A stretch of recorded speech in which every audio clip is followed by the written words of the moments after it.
Gobierno de Navarra. Nafarroako gobernua.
Eta gaurkoan Uhartera hurbildu gara, bertan Ainhoa Goñi Garziarekin ekartu gara, bera fisioterapeuta, Uharteko mugimenduak berpizten edo pizten dabilena baita ere, eta horretaz gain, bertako karate kluban ere dagoena. Arratsaldeon, Maite.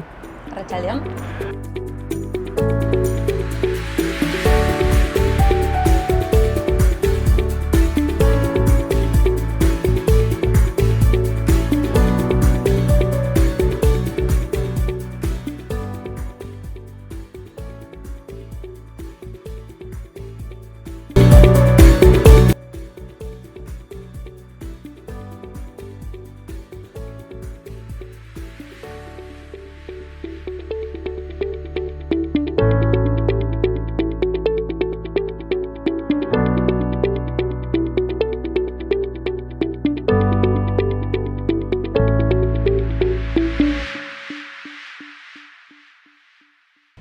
Bertan Uharten ze ekintza egiteko aukerak ditugu? Bada galdera pixkat zabala, badugu kirolaren inguruan adibidez aukera ere nahiko zabala. Hemen izan gara plazan adibidez pilotarekoaren ondoan, beraz badago pilota ikasteko egiteko aukera. Polikiroldegian beste partean badugu aukera egiteko eskubaloia, futbola, karate kluba adibidez badago hor, igere egiteko aukera ere badago, ikerlikoak ditugu. Denetarik atletismoa, gimnasia ritmikoa, badago denetarik. Bero kultura arloan, adibidez? Kultura arloan badugu hemen justo ere parean kulturetxea. Hor badago ere musika eskola, badago aukera ikasteko lengua musikala, instrumenturen bat, koroa, hor bertan ere badago erakusketak egiteko aukera eta ikusteko aukera. Badugu hemen beste aldean arte garaikideko museoa, barkatu. Eta museo hortan ere badira erakusketak. Kultura mailan ere badugu nahikotxo eskautak ere baditugu adibidez, dantza taldea, denetarik dugu. Musika talderik baduzu hemen? Lubaki adibidez, Larrutan ere badugu, badauzkagu pare bat bai.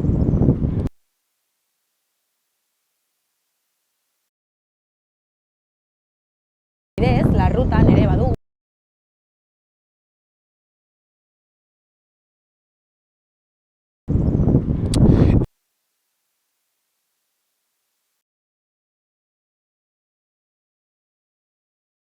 Larrutan ere badugu.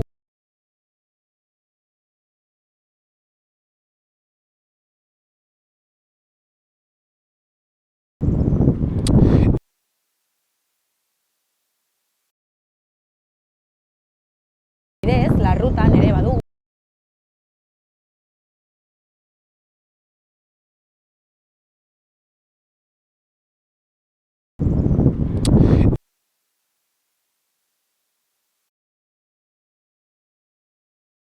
Larrutan ere badugu.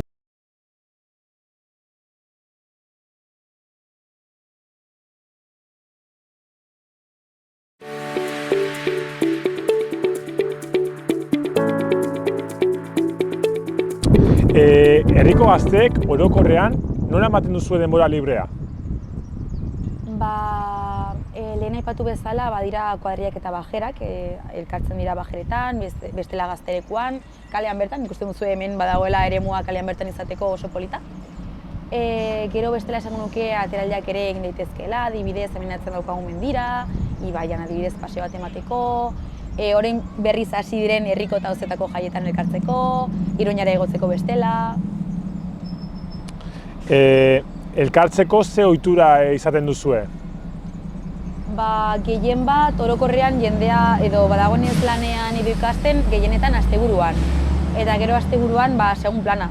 Justo orain esan dizuena, orain pilpilan daude jaiak, orduan orokorrean plan izaten da ondoko auzora, herrira edo mugitzea, eta parranda egitera. Eta besta egiteko?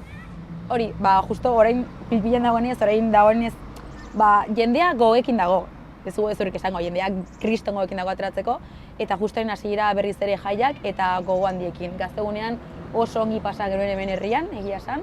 Korrika ondoren ere elkartu ginen bazkari bat egiteko, gero arratsaldean musika kantatzen ibiltzeko, gero Iruñera ere igo ginen, eta egia esan gogo handiekin, bai. Ederki Maite, ja azkeneko galdera parrasta egiteko, bertze puntu batera joango gara. Vale, perfecto. Venga.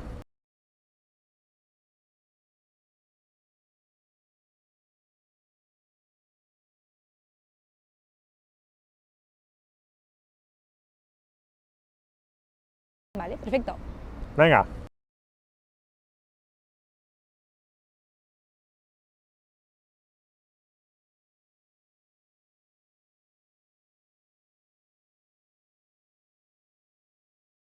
Venga.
Elkarrizketarekin jarraituko dugu. Harremantzeko orduan, ze ohitura daude? Nola sortzen dira gazten arteko harremanak bertan herrian? Hasiera batean esango nuke txikitatik sortzen direla eskolan. Orduan betikoa, klasean zaude ezakitze pertsonekin, lagunak egiten zarete, azkenean kuadria egiten duzue, eta hori gero denboran zehar doa garatzen. Gerta daiteke kuadria horrekin jarraitzea, edota bertako herriko beste kuadria batean sartzea, edota beste herri bateko kuadria batean sartzea. Baina orokorrean nik esango nuke txikitatik sortzen direla arrazio horiek bai. Mantentzen dira ez, harremanak txikitakoak, kuadria bat sortzen da, eta gero lan munduan ikasketetan ezagutzen duzu jendea, eta lagun berriak sortzen dira hor ere bai ez? Hori da, bai, azte hala. Geografikoki zer eremuko gazten artean harrematzen zarete?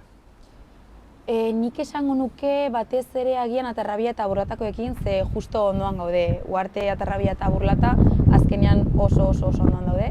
Eta nik esango nuke gehien bat horiekin. Gero azkenean Iruñara igota ere badugu aukera besteekin elkartzeko, agian badituzu lagunak ezagutze txotakoak, ezagutze herrikoak, eta berez ere aukera elkartzeko adibidez Iruñan. Eta Pirinioen bertzaldeko herriko jendeekin eta baduzu nolabaiteko kontakturik? Ez? Nik esango nuke ez. Zuk berez, nik ez. Eta herrikoek? Ikasketetan osbait bai egona zara, ez? Bai, institutuan, nik ikasi nuen institutuan han ikasten nuen frantsesa, eta egin genuen ateraldi bat behin Baionara, pixka bat hor iparraldera, baina nik uste izan zela aldi bakarra, bai.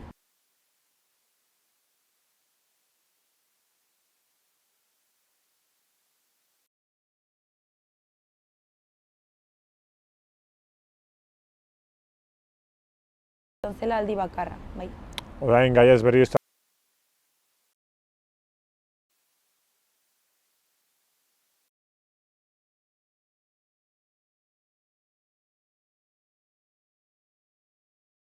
zela aldi bakarra, bai. Orain gaiez berri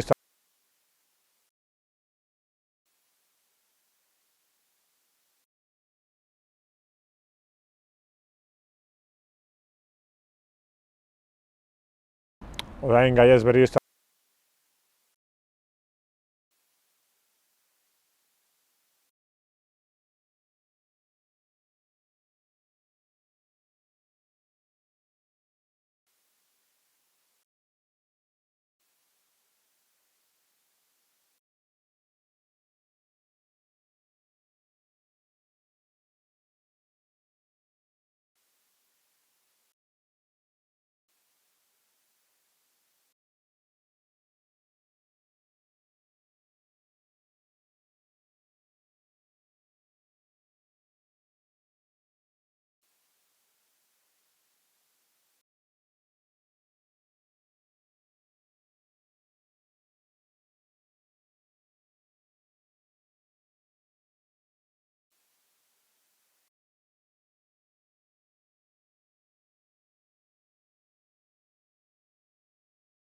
gaiez berri aldatuko gara, sare sozialen gaiera.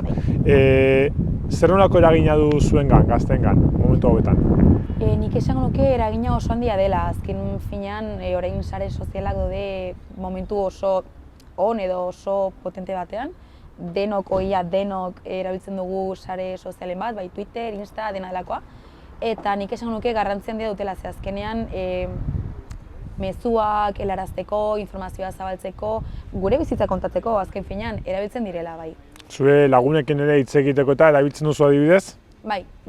Gehien bat, adibidez, nik ikasi nuen karrera Bilbon, orduan adibidez, baditut lagunak Bilbokoak, adibidez, Toledokoak ere, osea, Espainia mailan baditut lagunak, orduan ezin dut haiekin hitz egin, ez bada telefonoz adibidez, orduan erabiltzen dut batez ere hortarako, pertsonal. Mugikorrek edo kasu honetan sare sozialek kendu diote lekua zuzenean egotari? Galdera pixkat zaila. Segun nola planteatzen duzun, adibidez, baldin bada hori urruneko lagunekin hitz egiteko, nik uste dut erabilgarriak direla, baldin bada zure etxean egoteko ez duzelako atera nahi, zure lagunekin parkean izateko, bada pixkat tristea. Orduan, zaila, bai. badituela bere alderdi positiboak eta ezen positiboak, ez? Zer nolako kontsumoa egiten duzuzuk sare sozialei eta ere bai dauden plataformei? Nik adibidez, pertsonalki, erabiltzen ditut Twitter eta Instagram. Instagram lagunekin izateko modu normal batean edo egunerokotasuneko bizitzaiteko. Eta adibidez, Twitter bai erabiltzen dut pixkat informatzeko, adibidez, agotxa naiz, talakoak jarraitzeko, ikusteko ze gertatu den, pixkat egunkari moduan. Eta ze etorkizune iradokitzen duzu sare sozialei? Orain arteko martxan jarretzen baldin badute, nik uste geratuko direla gure artean denbora nahikotxo. Ze hori bada zeo zer egunerokotasunean erabiltzen dela eta erabilgarritasun hori bermatzeko aukera dutena. Sare sozialen eragina handia da herrian?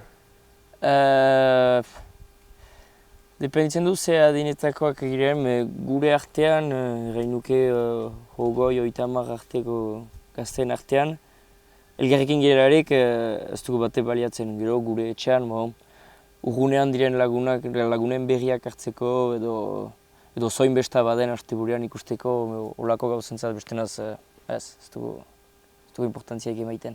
Eta erabiltzen dituzu herrikoen artean egoteko eta?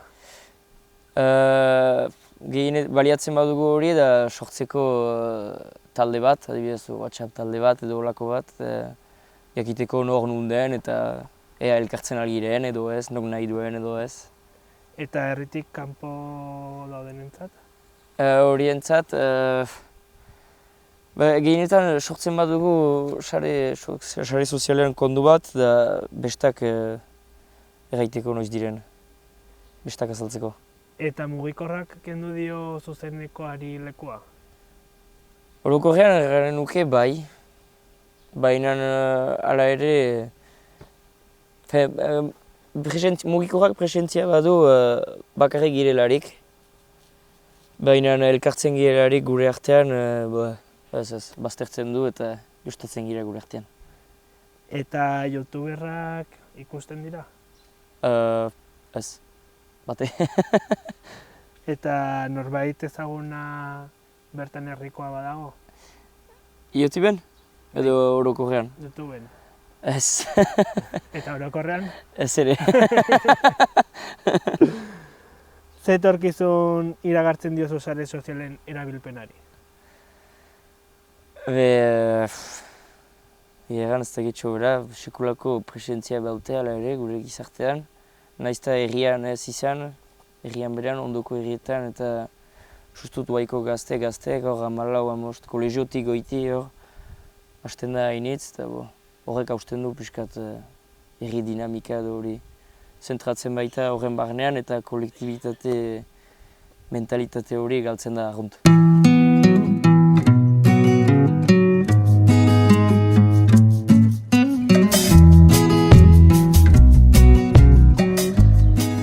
Berriro ere aldatzen dugu gaiez, kasu honetan, uhartek badu anaitasun harreman bat iparraldeko uharte garazi edo garazi uharterekin.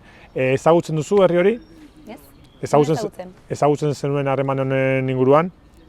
Orain arte, ez. Iparralderen inguruan hitz egiten dizudanean, zer etortzen zaizu burura? Baduzu inolako ideiarik, hango kultura, hango euskaltzaletasunaren inguruan, hango jendearen inguruan? Batez ere, telebistan ikusi dudana, izan dela badagoela euskaltzaletasun hori eta borrokan ari direla euskararen alde eta horrek asko pozten hau, egia esan. Uste duzu zentzu honetan elkartasuna badagoela euskal kulturarekin? Nik uste baietz, azkenean Frantziaren parte ere dira, baina badute nolabaiteko sustraia hemen eta hori mantentzea garrantzitsua iruditzen zait bai. Uste duzu ere bai Pirineko muga horrek, muga fisiko horrek ere bai eragina handia duela harreman honetan, ez?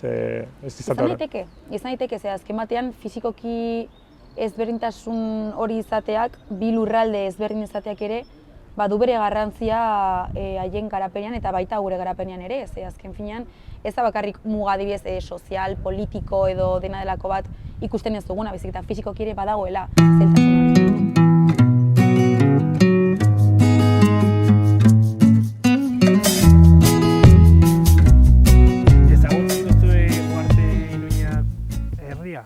izenez bai, badakigu guti gora bera den, baina ez gehiago. Eta bi herrien arteko anaitasun harremana izateak hobetzen du herri hori ezagutzea? Bai, pixkat, eta herri sartzean emana da lotuak gira horiek ilan, baina ez gehiago. Eta ze irudi duzu Uharte herriaz? Ez gauza handik, izena izabezik ez baitugu bate ezautzen. Eta baduzue harremanik bertako elkarte pertsona edo gazterekin? Ez, bate. Pirineo mugak eragin handia du? Pirineo mugak, nire ustez bai. Zenta jendeak nola egan bisualizatzen du muga hori eta gehienetan abengirerarik egoaldera edo hola ez gira euskaldun bezala ikusiak, frantsesak gira, bortxaz. Eta berdin da hemen, unak tortzen direlarik batzuentzat ez dira euskaldunak, ez dira egoaldekoak, ez dira espainolak. Eta desberdin bizi garela erranen zenuke bai alde batekoak eta bai bertzekoak? Ez desberdin ez dakit, ez dugu bizitzeko behar manera.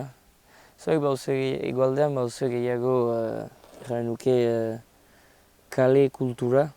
Jai dut zeste biziki usu etxen. Aldiz gu gehiago etxe zilo gira, gehiago etxen. Maite du gure etxea. Eta zer gustatuko zitzaizun galdetzea Uharteko bateri? Uharteko bateri edonori? Bai. Erritaberna bat ematea. Zenta gazteek nahi badugu atera, bedartuak gira garazira joatea. Eta zinez erriko taberna bat izatea gurea. Uhartearena.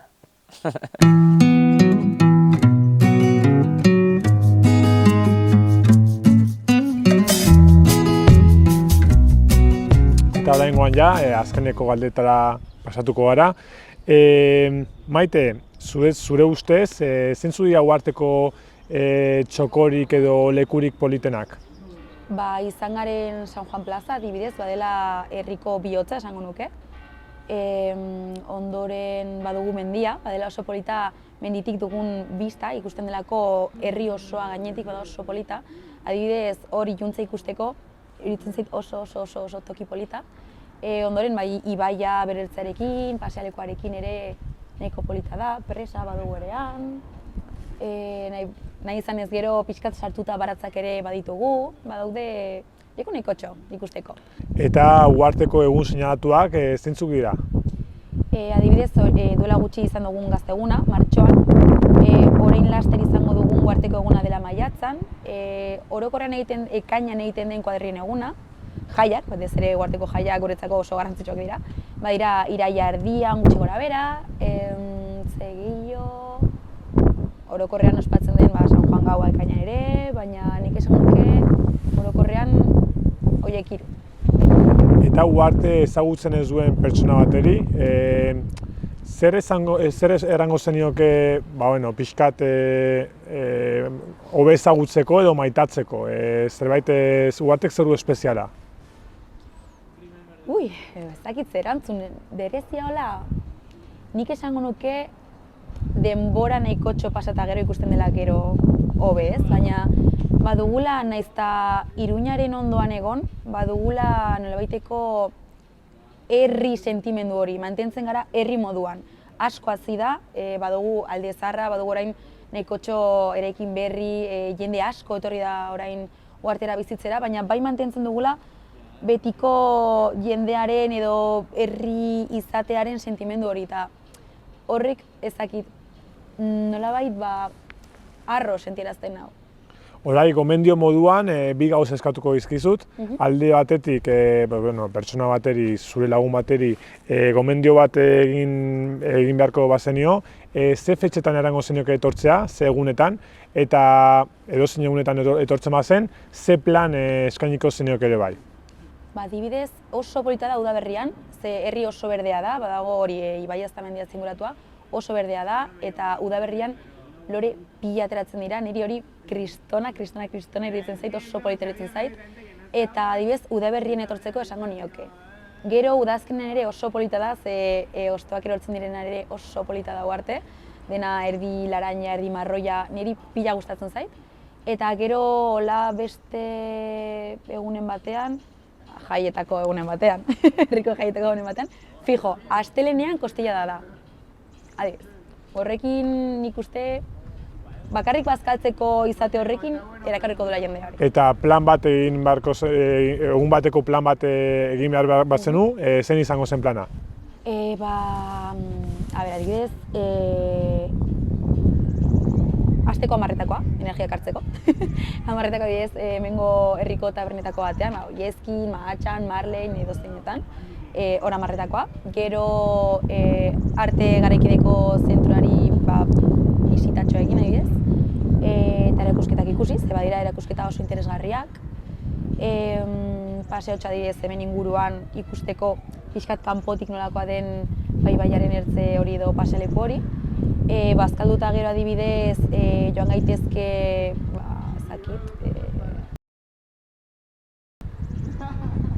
Larunbat adibidez baldin bada, partidak ere badaude, nahi badago ikusi eskuali partida, pilota partida edo ere ikusteko aukera dago. Eta lehen aipatu dana, iluntzarena menditik niretzat plan ikaragarria da. Orduan nik ere gomendatuko nuke hori ikustea. Orduan bukatuko nuke ez, mendian, ikusten nola eguzkia sartzen den. Bai, edo beste egunean zehar, nahi badugu ikusi badago aztarnategi oso polita, ez dut aipatut, baina badago aztarnategi oso polita. Badukagu San Esteban zena monasterioa edo, eta gero ia puntan gaztelua, Uharteko gaztelua oso polita. Orain ez dago, zen nahi dut, bere momentuan izan zen, orain bakarrik aztarnategia dago, baina adibidez hori ikustea ere oso polita da bai. Ederki, apuntatua gelditzen da, Maite, mila esker hauniz gaurkoan Uharteko herria erakusteagatik, eta bertze bat arte? Mila esker zuei, beste bat arte bai. Larunbat adibidez baldin bada, partidak ere badaude, nahi badago ikusi eskuali partida, pilota partida edo ere ikusteko aukera dago. Eta lehen aipatu dana, iluntzarena menditik niretzat plan ikaragarria da. Orduan nik ere gomendatuko nuke hori ikustea. Orduan bukatuko nuke ez, mendian, ikusten nola eguzkia sartzen den. Bai, edo beste egunean zehar, nahi badugu ikusi badago aztarnategi oso polita, ez dut aipatut, baina badago aztarnategi oso polita. Badukagu San Esteban zena monasterioa edo, eta gero ia puntan gaztelua, Uharteko gaztelua oso polita. Orain ez dago, zen nahi dut, bere momentuan izan zen, orain bakarrik aztarnategia dago, baina adibidez hori ikustea ere oso polita da bai.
Beno, Maite, orain bertan San Juan plazara ekarri gaituzu, lehenbiziko puntuan, orain bertzeleku batera dagoaz, ezta?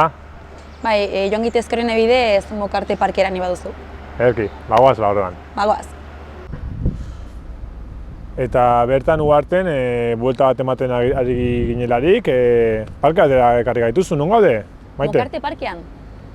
Eta hemen ere bai eraikin bat ikusten dugu, ez, atzekaldean? Hemen atzaldean badugu euskaltegia, Uharteko euskaltegia bai. Bertan Uharteko jendeak aukera izango du euskara ikasteko. Hori da, bai dakienak gehiago ikasteko edo sakontzeko, eta ez dakienak ikasten hasteko. Orokorrean ikusten duzu jendearen jarrera euskarekiko hobetu dela, ikasteko gogoekin dagoela edo gutxiago politizatu badagoela?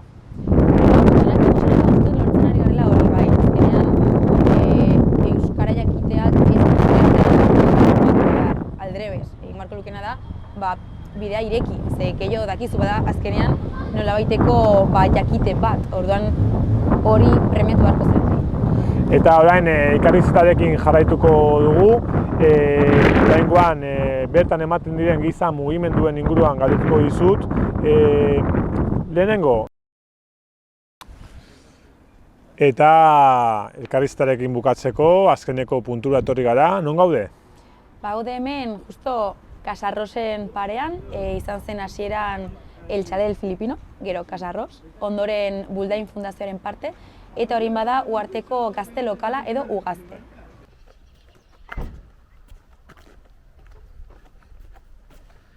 Zuk pasani, bale?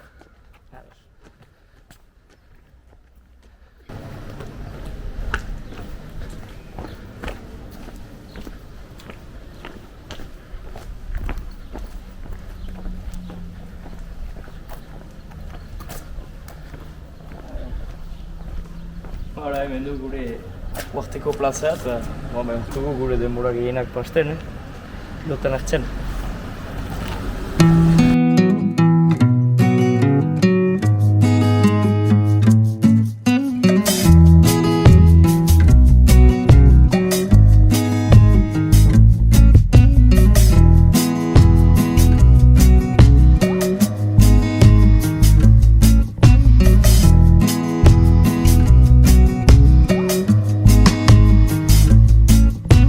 Mila esker hauniz gaurkoan uharteko herria erakusteagatik eta bertze bat arte. Ni esker zuei, beste bat arte bai.